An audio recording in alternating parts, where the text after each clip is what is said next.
नमस्ते, म विष्णु राव हजुरहरूलाई स्वागत गर्न चाहन्छु हाम्रो युट्युब च्यानल विष्णु एलएलबीमा। आज मैले टाइप्स अफ प्रोपर्टीको बारेमा चर्चा गर्न गइरहेको छु। योभन्दा अगाडि मेरो पुरानो भिडियोहरूमा हजुरहरूले सम्पत्ति कानुन भनेको के हो, थ्योरिज अफ प्रोपर्टीको बारेमा हेरिसक्नु भएको होला। तपाईँहरूले हेर्नुभएको छैन भने मेरो माथि आई बटनमा राखिदिएको छु, त्यसमा गएर तपाईँहरूले हेर्न सक्नुहुनेछ। र टाइप्स अफ प्रोपर्टीको बारेमा म हजुरहरूलाई बुझ्न एकदम सजिलो होस् भनेर मैले विभिन्न बुकहरू, इन्टरनेटहरू, इक्जाम मोनिटेड क्लासहरूबाट मुख्य कुराहरू समावेश गरेर आज यो मैले भिडियो बनाउन गइरहेको छु। हजुरहरूले सुरुदेखि अन्तसम्म स्किप नगरेर मलाई साथ दिनुहुन्छ भन्ने मैले आशा लिएको छु।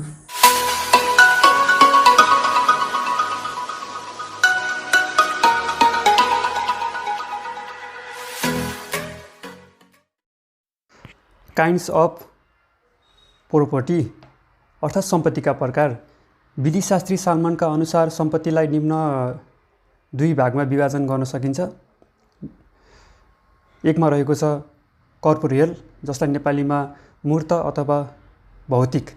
दुईमा इनकर्पोरियल, जसलाई नेपालीमा अमूर्त अथवा अभौतिक भनिन्छ। मूर्त अथवा भौतिक सम्पत्तिलाई पनि दुई भागमा विभाजन गरिएको छ। त्यसमा रहेको छ अचल र अर्कोमा चल। त्यसै गरी इनकर्पोरियल अमूर्त अथवा अभौतिक सम्पत्तिलाई पनि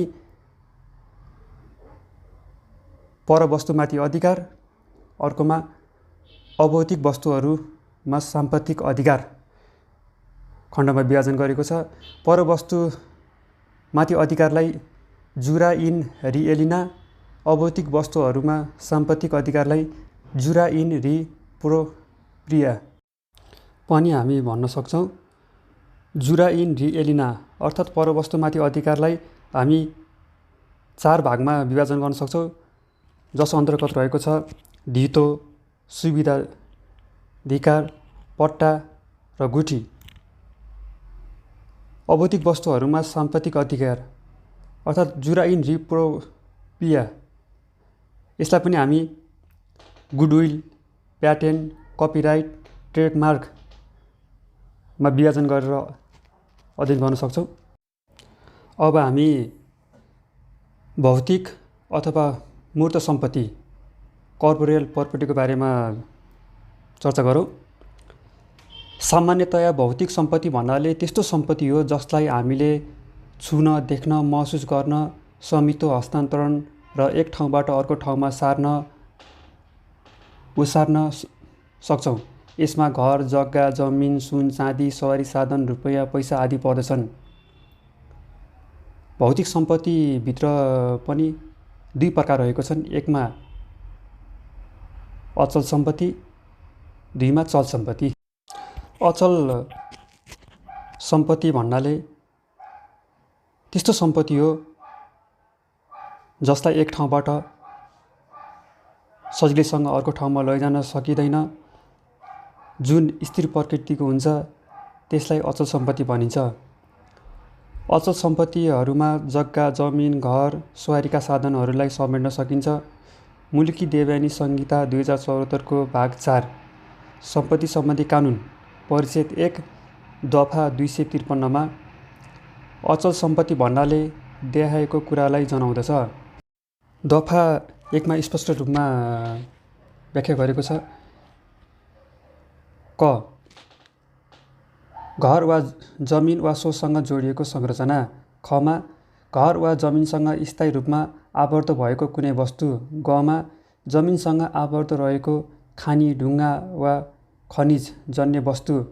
घमा प्राकृतिक रूपमा रहेको पानी, भूसतह तथा भूमिगत रूपमा रहेको पानी।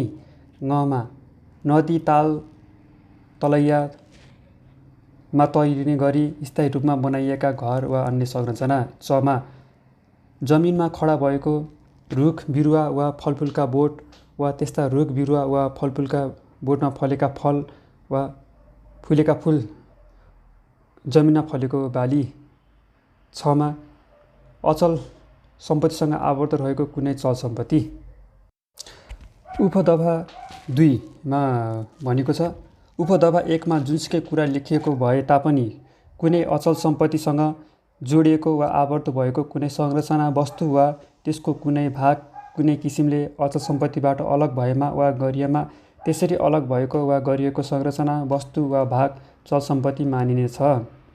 अचल सम्पत्तिको कुरा गर्दा निम्न कुराहरूलाई समेट्न सकिन्छ। 1. पृथ्वीको कुनै निश्चित भाग अर्थात् जमिन। 2. जमिनको सतहमुनिको भाग। 3. जमिनमाथि आकाशको भाग। 4. प्राकृतिक अवस्थामा जमिनमाथि वा जमिनमुनि रहेको खनिज पदार्थ। 5मा मानिसले स्थायी रूपमा जडान गर्ने मनसाय राखेर जमिनमाथि वा जमिनमुनि बनाइराखेका सबै वस्तुहरू।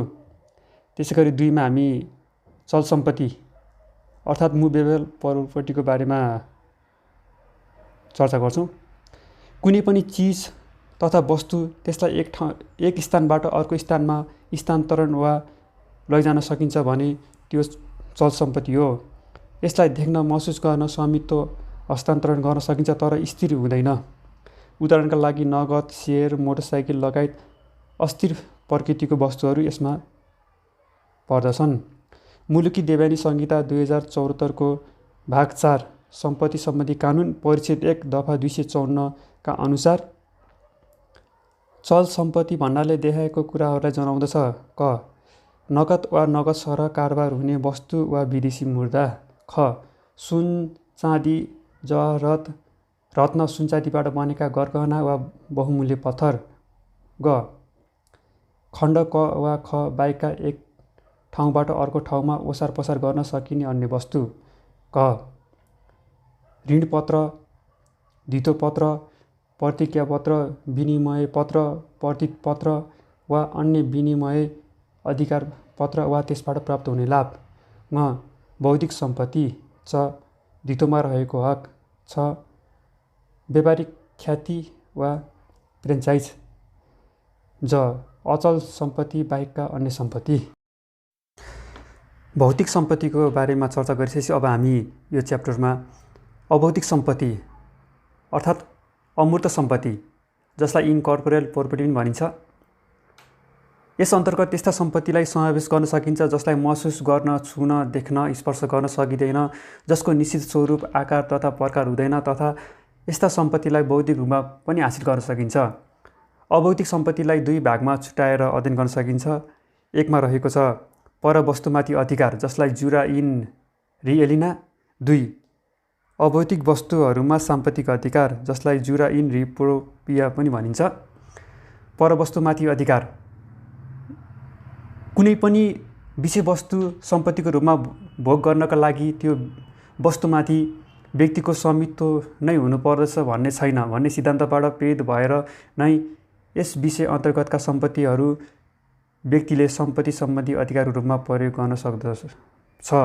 अर्थात् कसैले पनि कुनै पनि सम्पत्ति उपयोग गर्नलाई उक्त व्यक्ति सो सम्पत्तिको मालिकै हुनुपर्दछ भन्ने छैन भन्छ सिद्धान्तले। यस्ता विषयहरूको प्रयोग सम्बन्धी अधिकार सामान्यतया व्यक्तिहरू बीचमा भएका सम्झौताका आधारमा तय हुने गर्दछ। एलिनाको अर्थ अलग राख्नु भन्ने हुन्छ, अर्थात् कसैको स्वामित्वलाई उसबाट केही समयका लागि अलग राख्ने कार्यलाई बुझ्न सकिन्छ। लिज, सर्भिच्युड, सेक्युरिटिज एन्ड ट्रस्टको प्रयोगमा स्वामित्ववाला व्यक्ति र भोगवालाको सम्झौताबाट स्वामित्वबाट भोग निश्चित समयका लागि निकालिएको हुन्छ। वास्तवमा यस्ता विषयवस्तुबाट स्वामित्व भने हस्तान्तरण भएको हुँदैन। यसकारण यो सम्पत्ति सम्बन्धी अधिकार पूर्ण रूपमा स्थायी स्वभावको हुँदैन। परवस्तुमाथि अधिकारलाई 4 भागमा विभाजन गरी अध्ययन गर्न सकिन्छ। यस अन्तर्गत धितो, सेक्युरिटिज, सुविधाधिकार, सर्भिच्युड, पट्टा, लिज, गुठी, ट्रस्ट यिनीहरू रहेका छन्। परवस्तुमाथि अधिकारलाई 4 भागमा विभाजन गरेको छ, जसमध्ये हामी धितोको बारेमा चर्चा गर्छौँ। क. धितो, सेक्युरिटिज। ब्ल्याक ल डिक्सनेरीमा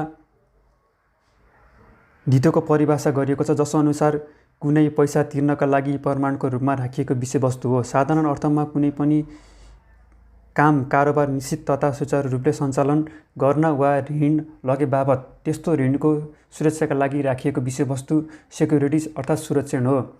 यो एउटा सुरक्षण हो जो कुनै ऋणदाताको अर्थात् धनीको पैसाको सुरक्षाका लागि राखिएको हुन्छ। यदि त्यस्तो ऋण नतिरेमा त्यस्तो सुरक्षामा राखिएको वस्तुबाट उसले आफ्नो सम्पत्ति असुल गर्न सक्दछ।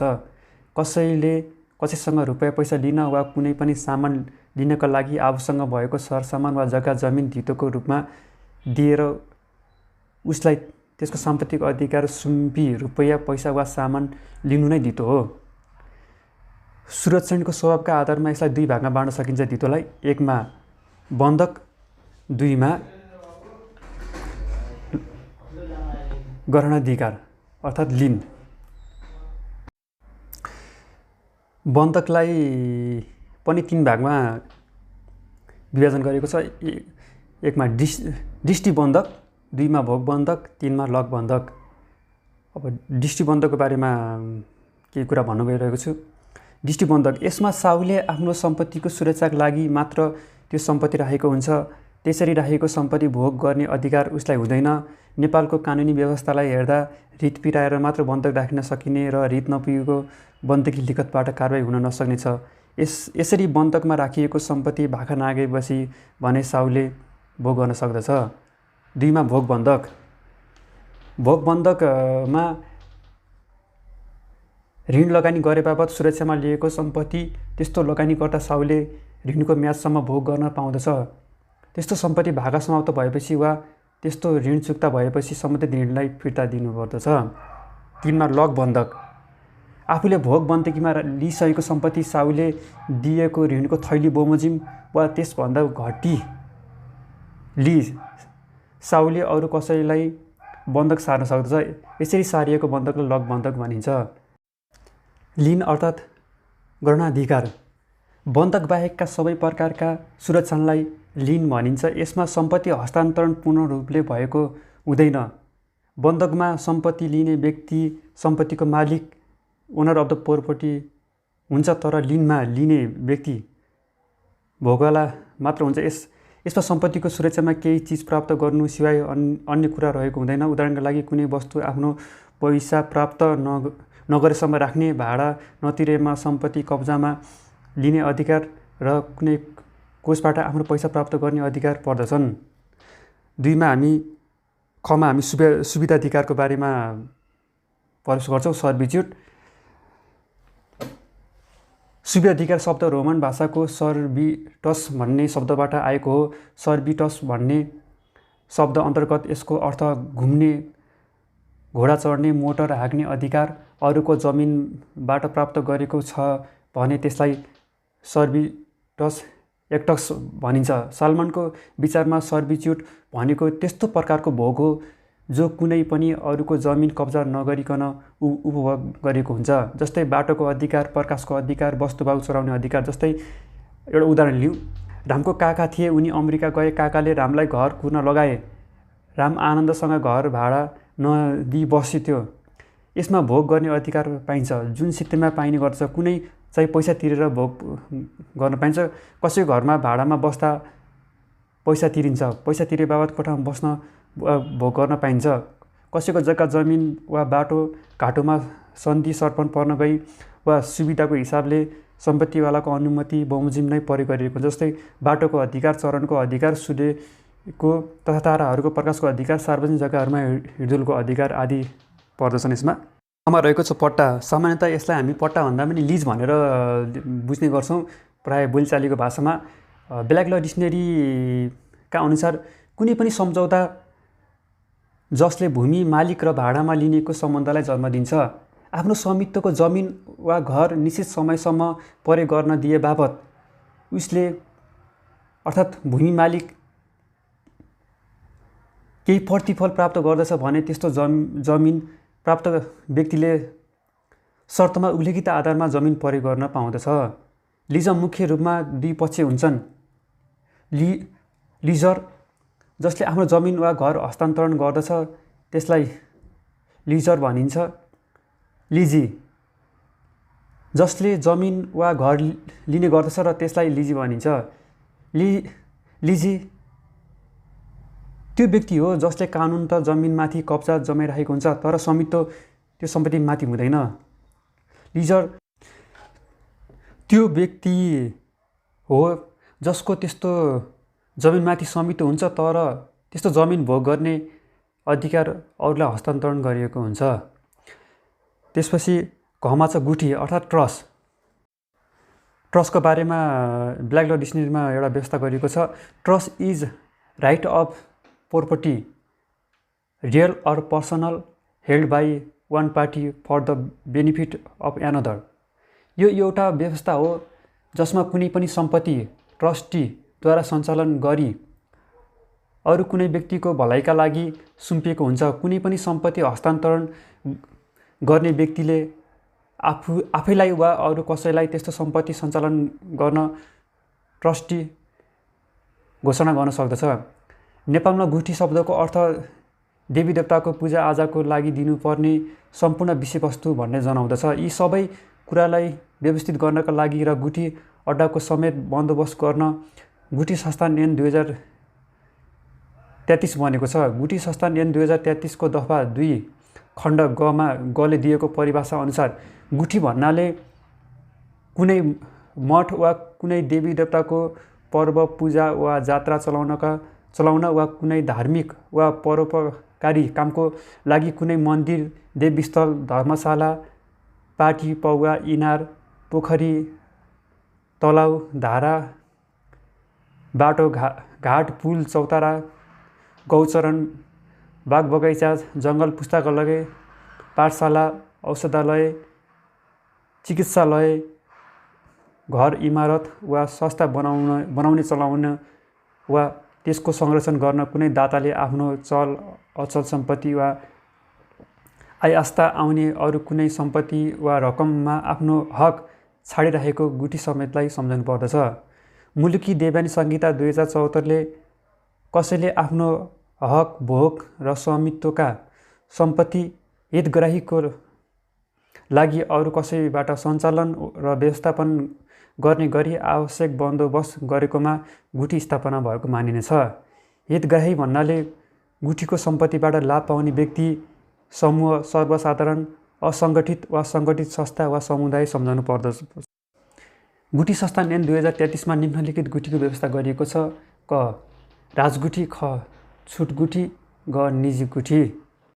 एउटा गुठीको बारेमा उदाहरण लिउँ। नेपालको सबैभन्दा ठुलो गुठी पशुपति सदाव्रत गुठी हो।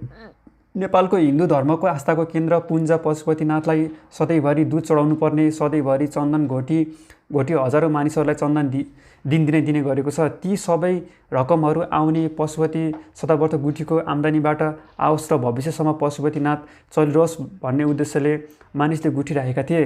यसरी गुठी नखाएको भए पशुपतिनाथको लोप हुन सक्दथ्यो। त्यसै गरी भक्तपुरतिर याखला भजन गुठी भन्ने भजन गुठी छ। कुनै दिन याखला भजन गुठीमा 2 रोपनी जग्गा राखिदियो कसैले। त्यो गुठी हाल आएर पनि प्रचलनमा रहेको पाइन्छ। त्यो गुठीको मोही छन्। तिनीहरूले जग्गा कमाउँदछन् र उनीहरूले गुठीमा लगेर पैसा बुझाउँछन्। भजन कार्य त्यसैबाट चल्दछ। यसरी गुठीको सुरुवात भएको थियो। त्यो कतिपय गुठी सरकारी, कतिपय गुठी निजी। निजी गुठी आफ्नो निजी कार्यका लागि र सरकारी गुठी राज्यको लागि बनाएको पाइन्छ। अगाडि नै हामीले अमूर्त भौतिक अर्थात् इन्कर्पोरल प्रोपर्टीलाई 2 भागमा विभाजन गरेको थियौँ। एकमा परवस्तुमाथि अधिकार अनि त्यसै गरी 2मा अभौतिक वस्तुहरूमा साम्पत्तिक अधिकार। अब हामी अभौतिक वस्तुहरूमा साम्पत्तिक अधिकार यसको बारेमा चर्चा गर्छौँ। यसलाई पनि 4 भागमा विभाजन गरिएको छ। गुडविल, प्याटेन्ट, कपिराइट र ट्रेडमार्क। अब हामी प्याटेन्टको बारेमा छलफल गरौँ। प्याटेन्टलाई एउटा खोजको रूपमा लिन सकिन्छ। यसबाट एउटा खोजकर्ताको अधिकारको रूपमा स्थापित भएको हुन्छ। प्याटेन्ट कुनै नयाँ अनुसन्धानद्वारा गरिएको खोज हो र यस्तो खोजको मान्यता सरकारले दिएको हुन्छ जसबाट आफ्नो खोजको विषयवस्तु त्यस्तो खोजकर्ताले सम्पत्तिका रूपमा प्रयोग गर्न सक्दछन्। यो प्याटेन्ट कसैले सिर्जना गरेको विषयवस्तु हुनुपर्दछ। जस्तै राइट दाजुभाइले हवाईजहाज बनाए कसैले नयाँ कुरा बनाएमा प्याटेन्ट भन्ने बुझिन्छ। पहिले नै सिर्जना भएको कुरालाई बनाएमा त्यसलाई प्याटेन्ट भनिँदैन। नेपालमा पेटेन्ट डिजाइन र ट्रेडमार्क ऐन 2022 को दफा 2 खण्ड कले प्याटेन्टको परिभाषा दिएको छ, जस अनुसार पेटेन्ट भन्नाले कुनै पदार्थ वा पदार्थ समूहको बनावट, सञ्चालन वा प्रसारको नयाँ उपाय वा तरिका सम्बन्धी वा कुनै नयाँ सिद्धान्त वा फर्मुलाद्वारा पत्ता लगाइएको कुनै उपयोगी आविष्कार सम्झिनु पर्दछ। यस्तो प्याटेन्टको सम्पत्ति उपभोग गर्न उक्त ऐनको दफा 3 ले दर्ता गर्नुपर्ने व्यवस्था गरेको छ। नेपालमा प्याटेन्टको अधिकार 7 वर्षसम्म रहने गरेको छ, तर त्यसको राम्रो सुधार गरेको छ भन्ने लागेमा अर्को 15 वर्षको अवधि बढाउन सक्ने व्यवस्था रहेको छ। त्यसै गरी हामी ट्रेडमार्कको बारेमा कुरा गर्छौँ। अब अहिलेको विश्व व्यापारीकरण तथा पुँजीवादी युगको सन्दर्भमा भिन्न उद्योगी एवं व्यवसायीले एकै प्रकारको वस्तु भिन्न मूल्य, गुण तथा विशेषताहरूमा उत्पादन गर्ने गरेको छन्। ती वस्तुहरूलाई सहज तरिकाले पहिचान दिलाउन प्रयोग गरिने शब्द, नाम तथा सङ्केतलाई ट्रेडमार्क भन्न सकिन्छ। यसमा अरूको प्रोडक्टलाई वा वस्तुलाई आफ्नो वस्तुबाट कसरी छुटाउने, त्यसको लागि प्रयोग गर्ने शब्द, नाम अर्थात् सङ्केत आदिलाई बुझ्न सकिन्छ। त्यस्तै गरी प्रतिलिपि अधिकार अर्थात् कपिराइट, रचना, स्वरूप, दृश्य, फोटोजन्य ध्वनिलाई प्रतिलिपि अन्तर्गत राख्न सकिन्छ। कुनै वस्तु सिर्जना गरियो, किताब, गीत आदिलाई दर्ता गर्नु पर्दैन। नेपालमा प्रतिलिपि रजिस्ट्रारको कार्यालय न्यू प्लाजा कालिका स्थानको छेउमा रहेको छ। यो दर्ता गर्नु पर्दैन, तर कहीँ न कहीँ प्रकाशित गर्नु पर्दछ। प्रकाशित नगरेमा घरमा राखेर त्यत्तिकै छोडियो, तर कसैले प्रकाशित गर्यो भने त्यसमा आफूले दाबी गर्न सक्दैन। आफ्नो रचनालाई दर्ता गर्न चाहेमा दर्ता गर्न मिल्छ। नेपालमा कपिराइट अनिवार्य रूपमा दर्ता गर्नै पर्छ भन्ने छैन। कसैले सिर्जना गरेको किताब जो पाए त्यसले बेच्न, मनलाग्दी रूपले छापेर बेच्न पाउँदैन। यदि यसो गर्न दिएमा सर्जकले आम्दानी गर्न पाउँदैन। किताब छाप्ने प्रेसवाला मात्र धनी हुने, तर लेखकले आम्दानी गर्न नसक्ने हुनाले प्रतिलिपि अधिकार ऐन नेपालमा मात्र नभएर विश्वभर नै रहेको पाइन्छ। कसैले कसैको पनि लेखेको, गाएको, बजाएको, फोटो खिचेको लगायत प्रतिलिपिमा पर्दछन्। कसैले राम्रो फोटो खिच्यो, कसैले कसैको फोटो लगेर अन्त छाप्न पाउँदैन। यसरी पनि बुझ्न सक्छौँ। कुनै पनि साहित्यिक सम्पत्ति जसलाई देशको कानुनले मान्यता दिएको हुन्छ, यो अभौतिक प्रकृतिको हुन्छ र जसले त्यस्तो सम्पत्ति उत्पादन गर्न लगानी गरेको छ उसको हुन्छ। यस्तो सम्पत्ति उसले बिक्री पनि गर्न सक्दछ। प्रतिलिपि अधिकार ऐन 2059 मा प्रतिलिपि अधिकार के हो भन्ने सम्बन्धमा परिभाषा गरिएको छैन, तापनि दफा 2 खण्ड क मा रचनाको परिभाषा गरिएको पाइन्छ, जसमा साहित्यिक, कला, नाटक, स्वरलिपि वा ध्वनियुक्त रेकर्ड समेतलाई समावेश गरिएको पाइन्छ। अन्तिममा रहेको छ गुडविल। यसलाई ख्याति वा व्यापारिक सद्भावना भनिन्छ। परिचित व्यापारी वा उद्योगीहरूले व्यापार वा उद्योगको सिलसिलामा कमाएको व्यापारिक ख्याति वा सामान बाहेकको कुनै कम्पनी वा उद्योगीहरूको मूल्यलाई गुडविल भन्न सकिन्छ। विशेष गरी व्यापारीहरूले आफ्नो व्यापारको सिलसिलामा आफ्नो सेवा वस्तुको उत्पादनमा उल्लेख्य वृद्धि गरिएको गुणस्तर र ग्राहकको सन्तुष्टि दिलाई आर्जन गर्न सक्ने अधिकार विशेष गरी ट्रेडमार्क र ट्रेड नेममा हुन्छ। कसैले आफ्नो क्षमता, ज्ञान, सिप, व्यापार व्यवसाय सुरु गरी ख्याति कमाइसके पश्चात सो ठाउँको व्यापार व्यवसायको लागि पनि उचित मूल्य लिएर गुडविल बिक्री गर्न सकिन्छ। र हजुरहरूलाई यो काइन्ड्स अफ प्रोपर्टीको बारेमा जुन आज मैले भिडियो बनाएको छु, तपाईँहरूलाई चाहिँ कस्तो लाग्यो सो बारेमा कमेन्ट गरिदिनु होला। र यदि हजुर नयाँ हुनुहुन्छ र अझसम्म पनि Vishnu LLB YouTube channel subscribe गर्नुभएको छैन भने कृपया सब्सक्राइब गरिदिनु होला। र आगामी दिनहरूमा म यस्तै खालको जानकारीमूलक विशेष गरी लसँग सम्बन्धित कुराहरूको बारेमा नि म भिडियोहरू ल्याउने छु। र अहिलेसम्म मलाई साथ दिनुभएकोमा हजुरहरू सबैलाई म हृदयदेखि नै धन्यवाद व्यक्त गर्न चाहन्छु।